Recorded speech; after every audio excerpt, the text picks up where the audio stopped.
Incroyable. Elon Musk veut inviter à discuter Donald Trump. Deux Américains qui veulent discuter de politique. Non, non, non, non. Thierry Breton, il dit, c'est scandaleux. D'où vous vous permettez de discuter entre Américains de politique américaine? Non, non, non, non. L'Europe n'est pas d'accord. La Commission européenne n'est pas d'accord. Vous devez modérer vos propos et censurer vos propos sur X, sur votre plateforme américaine. Nous avons le droit de faire de l'ingérence politique dans un autre pays.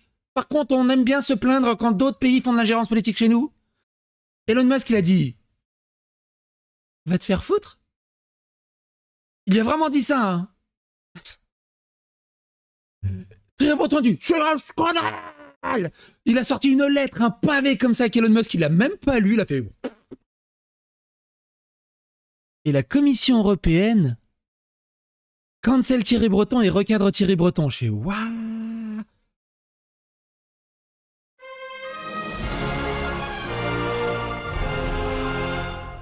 Attention, please. Elon Musk n'est pas américain, c'est un Sud-Africain. Oui, bah c'est comme moi, je suis serbe, mais t'as vu, là, je suis en France. Donc, c'est un Américain, pour le moment. Bref.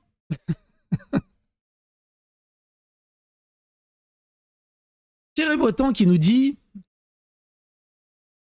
Un grand public implique de plus grandes responsabilités. Comme il existe un risque d'amplification de contenu potentiellement préjudiciable dans l'Europe en lien avec des événements ayant une audience importante dans le monde entier, j'ai envoyé cette lettre à Elon Musk. Blablabla, il faut faire de la modération, blablabla, vous êtes dangereux, blablabla. Tout ça, on va pas en parler en détail de ce qu'il y a dans la lettre parce qu'on a abordé le sujet et c'est exactement ce qui s'est passé dans toute la série de vidéos qu'on a fait sur Southport et les émeutes en Angleterre où ils veulent absolument cacher toute la vérité. Et pour des simples tweets et retweets, ou même des informations inexactes selon eux, 3 ans de prison. C'est ce qu'ils veulent en fait. C'est ce qu'ils veulent également en Europe. C'est-à-dire qu'il y a uniquement le fact-checking autorisé par le gouvernement et tout le reste, c'est interdit ou dangereux. C'est super, super, super dangereux. C'est fascisant, c'est 1984. C'est digne des plus grosses dictatures à la con. Et c'est ça l'Europe. Maintenu en place par Thierry Breton. Incroyable quand même. Ce à quoi Elon Musk a répondu, ceci. Tu recules d'un pas et tu vas te faire foutre. Et il rajoute, pour être honnête, j'avais vraiment envie de répondre avec ce mème de tonnerre sous les tropiques, mais je ne ferai jamais quelque chose d'aussi grossier et irresponsable.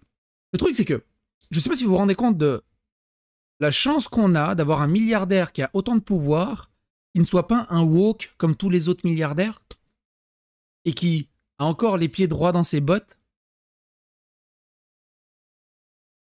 En fait, il devrait racheter l'Europe pour libérer, pour nous libérer, clairement. C'est ouf. Mais tu sais, au bout d'un moment, pourquoi Elon Musk ne bannit pas la Commission européenne et Thierry Breton de la plateforme X pour harcèlement au bout d'un moment?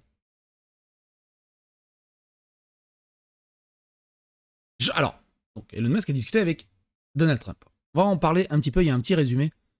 Mais Jean Messia dit, dernière minute, Donald Trump à Elon Musk. Nous allons avoir la plus grande rémigration de l'histoire de ce pays. Nous n'avons pas le choix. Chaque pays au monde, sans exception, a le droit et même le devoir de défendre son identité et son ipséité. Il n'y a que les tarés de gauchistes qui appellent ça extrême droite et la haine.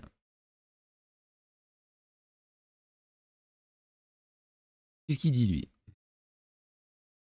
Elon Musk accuse le commissaire européen d'avoir tenté de censurer sa conversation avec Trump.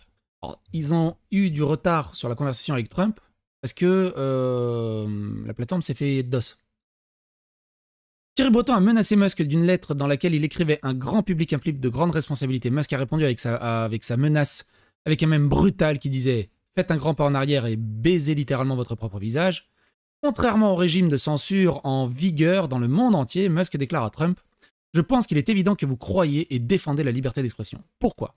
Parce que pendant votre premier mandat, vous avez été attaqué sans relâche chaque jour, souvent de manière très injuste, avec de fausses attaques, et vous n'avez pas essayé de faire taire les médias. Vous n'avez pas essayé d'entraver leur liberté d'expression, et je pense que cela en dit long. »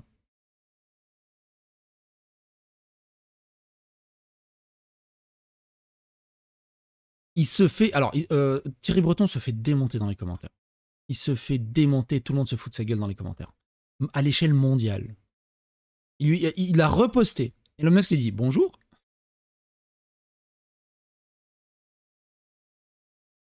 Échange Musk-Trump, 1 milliard de vues. Valeur de l'action Atos après Breton, 1 euro. Qui se souvient d'Atos? Qui se souvient d'Atos?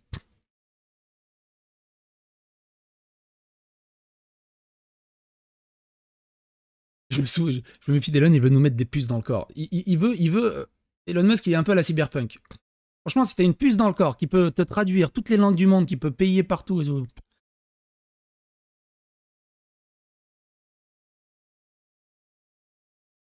Alors, j'arrive plus à me souvenir de l'interview. Je sais que je l'ai regardé, un extrait. Grosso merdo, si je dis pas de bêtises, Elon Musk a envoyé chier des gens et ça avait déclenché un gros scandale. Parce qu'il avait envoyé chier des woke ou des LGBT ou je sais plus c'était quoi l'idée. Je me rappelle plus exactement. Et pendant cette interview, le journaliste lui a dit est-ce que vous voulez revenir sur vos propos? Est-ce que vous voulez présenter des excuses? Est-ce que vous regrettez ce que vous avez dit? Qu'est-ce que vous avez à dire sur ce sujet? Et Elon Musk, il a dit ceci. Go fuck yourself. But go fuck yourself. Is that clear? I hope it is. Je l'adore. Il en faut plus d'économie. Attention, Valérie Hayé tente. À la tête de l'un des plus grands réseaux sociaux du monde, Elon Musk se doit de lutter contre les contenus illégaux qui pullulent. Le problème, c'est que c'est eux qui choisissent qu'est-ce qui est illégal. Et on l'a vu en Angleterre, et on l'a vu en Europe aussi, et on l'a vu avec YouTube aussi. Ils décident de censurer des contenus qui ne sont pas illégaux, mais dangereux. Donc c'est eux qui définissent ce qui est illégal, et on l'a vu aux États-Unis, en Angleterre, avec les émeutes. En fait, ce qui est illégal pour eux, c'est de dire la vérité. Parce que ça pourrait amalgamer et nuire à certaines communautés et faire le jeu de l'extrême droite. C'est ça qu'ils appellent des contenus illégaux maintenant. En aucun cas, le contenu appelant à la haine ou à la violence ne serait toléré dans l'Union européenne. Alors, il n'est déjà pas toléré, en fait. Sur les réseaux sociaux, hein, il y a une modération. Mais ce qui vous intéresse, ce qui les fait chier, c'est qu'il y a des débats, il y a des notes de la communauté, il y a des contradictions. Donc ils ne peuvent plus dégager leur idéologie, leur narratif, sans à chaque fois se faire contredire par les notes de la communauté et tout ça.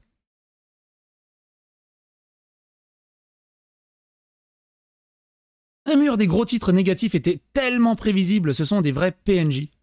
Tout cela ne fait qu'inciter encore plus les gens à écouter eux-mêmes la conversation et à réaliser à quel point les médias traditionnels leur mentent. Elon Musk qui tweet par rapport à la discussion sur Trump, tous les médias anglophones et francophones, ah, c'est scandaleux, la discussion était nulle à chier, c'est que de la merde, il faut tout débunker, c'est ni fait ni à faire, c'est ridicule, vive Kamala Harris, blablabla. Et tu dis, il y a un problème. Tu dis, il y a un gros problème. Marion Maréchal qui tweet à propos de Thierry Breton. Et elle dit « Imaginez à l'inverse si un ministre américain réclamait la censure d'une interview sur un média français dans le cadre d'une campagne électorale française. L'Union européenne se totalitarise par le ridicule. » Là, elle fait de l'ingérence politique, hein, tout simplement. C'est scandaleux. Et après, ça donne des leçons à la Russie, soi-disant. Que ça fait de l'ingérence en France, que ça veut déstabiliser la politique en France, que blablabla. Et Breton, normalement, là, c'est prison. Destitution et prison, normalement. Mais non, ça marche pas comme ça. Alors, ça marche pas que en Europe, hein. Au Brésil aussi. Elon Musk, il dit « Cette plateforme est sollicitée pour censurer du contenu au Brésil, alors que les exigences de censure nous obligent à violer la loi brésilienne. Ce n'est pas correct. » Le gouvernement brésilien aussi appelle X à des censures. Comme il l'a dit Elon Musk, et on l'a vu dans une précédente vidéo il y a longtemps maintenant, Elon Musk a avoué que la Commission européenne voulait lui donner un chèque de je ne sais plus combien de millions si il acceptait une modération très ciblée. Bon, ça veut dire ce que ça veut dire. Par contre, Elon Musk a dit ceci était un accord secret sous NDA je vous le dis parce que je l'ai refusé et qu'ils aillent se faire foutre, ils ont fait à tous les réseaux sociaux. Si vous n'en avez pas entendu parler sur les autres réseaux sociaux, c'est parce qu'ils l'ont accepté. Instagram, Facebook et tous les autres.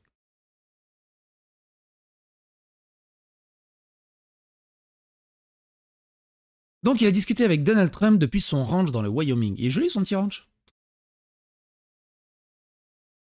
Alors on va pas revenir sur la discussion. Elle dure 1 heure. Elle est facile à trouver. Vous tapez Elon Musk Trump, vous la trouverez. J'ai écouté un petit morceau. C'est intéressant. On va lire un résumé vite fait du journal du dimanche. Alors évidemment, tout est très biaisé, mais il y a des choses à retenir. Dans la nuit, tout ça, on s'en fout. Avant cela, la conversation entre les deux jeunes hommes a mis du temps. Ils ont eu 40 minutes de retard pour problème technique, blablabla. J'aime bien, il y a eu un problème de retard. Pareil, si vous regardez les journaux et les news autour de ça, ils ont eu 1 demi-heure de retard. Problème technique parce que la plateforme apparemment a été DOS. Il y a des trucs, j'ai vu des gros titres, je sais pas si c'est Le Monde ou Libération, je sais plus qui a dit « Le fiasco de la discussion d'Elon Musk et de Trump ». C'est quoi le fiasco? Tu te connectes et tu regardes les articles.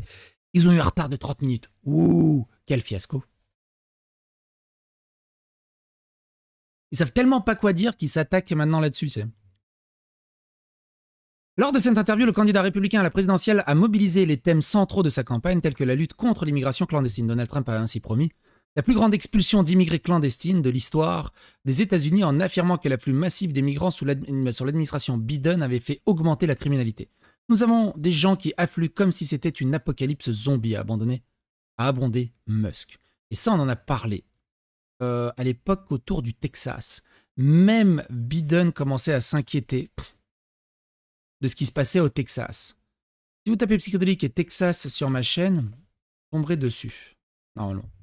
C'est ça. Baptiste Marchais donne son avis sur l'immigration au Texas. Voilà, le Texas envoie paître Joe Biden et ferme les frontières avec le Mexique. Ah oui, non, c'est le Texas qui est contre Joe Biden. C'était ça l'idée. C'était assez fou d'ailleurs. L'histoire est assez folle. Vraiment assez folle. Si j'y pense, je vous la mettrai dans la description. Et si tu regardes, hein, Joe Biden, Barack Obama, Donald Trump, c'est Donald Trump qui a le meilleur bilan en tant que président récent des États-Unis, qui a fait le moins de guerres, qui a le plus relevé les États-Unis. Là, il a une chance de re-relever les États-Unis, mais est-ce que ça va être aux États-Unis? Est-ce qu'il va se faire voler les élections avec Kamala Harris, un peu comme nous, on s'est fait voler avec les législatives en France?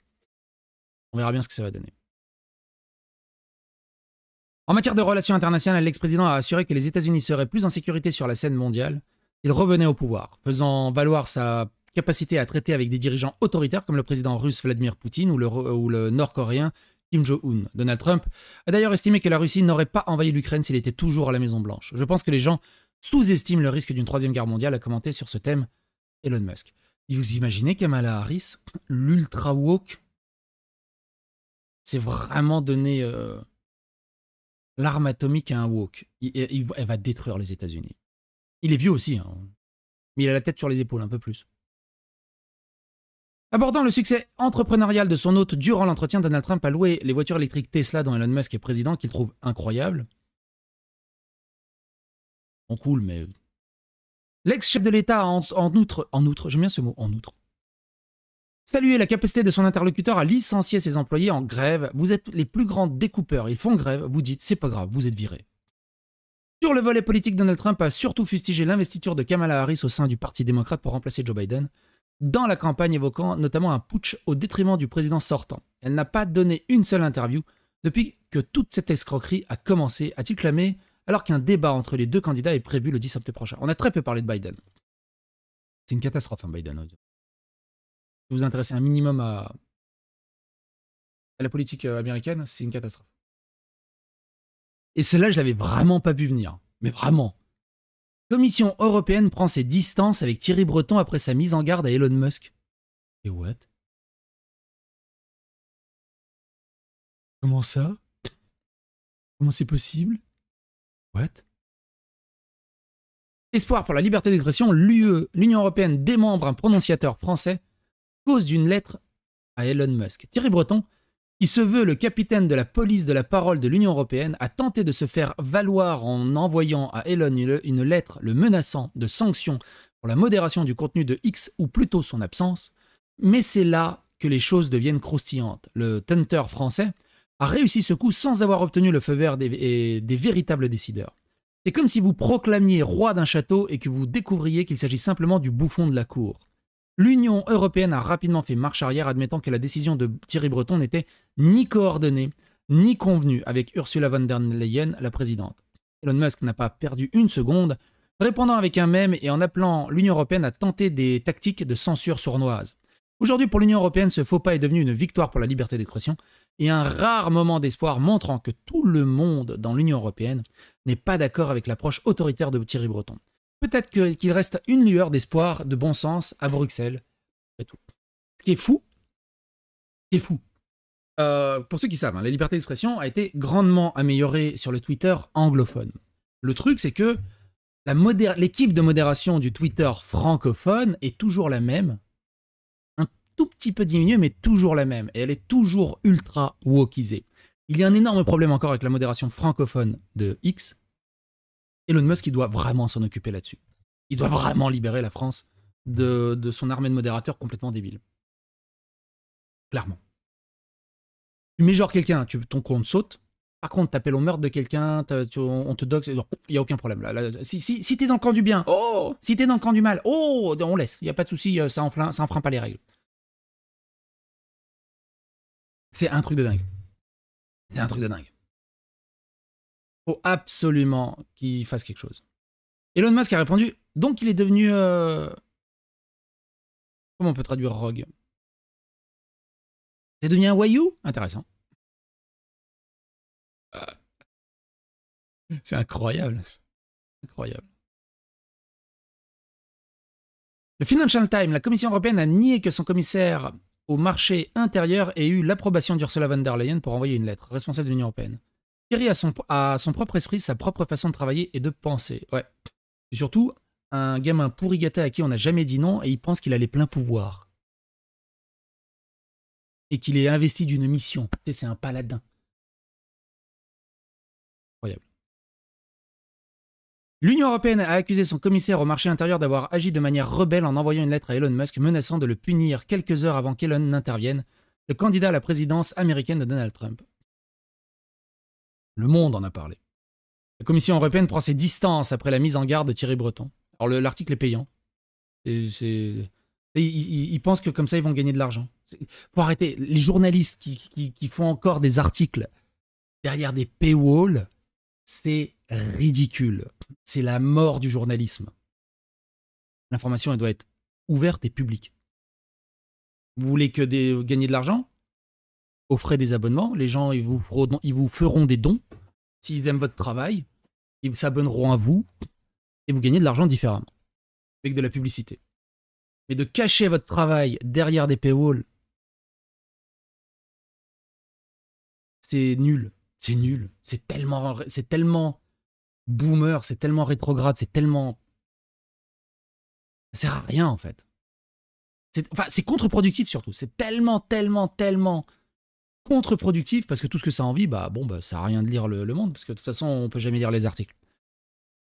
Et comme ça, vous perdez des parts de marché, vous perdez des parts de marché, vous perdez des parts de marché. Oh, le Monde, il doit fermer parce qu'il gagne pas assez d'argent. Vite des subventions, s'il vous plaît. C'est nul. Faut repenser votre système économique, parce que ça marche pas comme ça. Bref.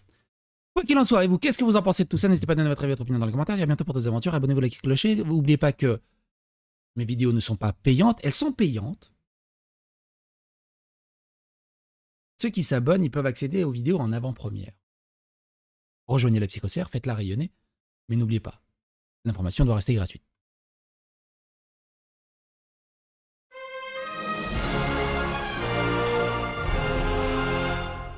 Attention, please.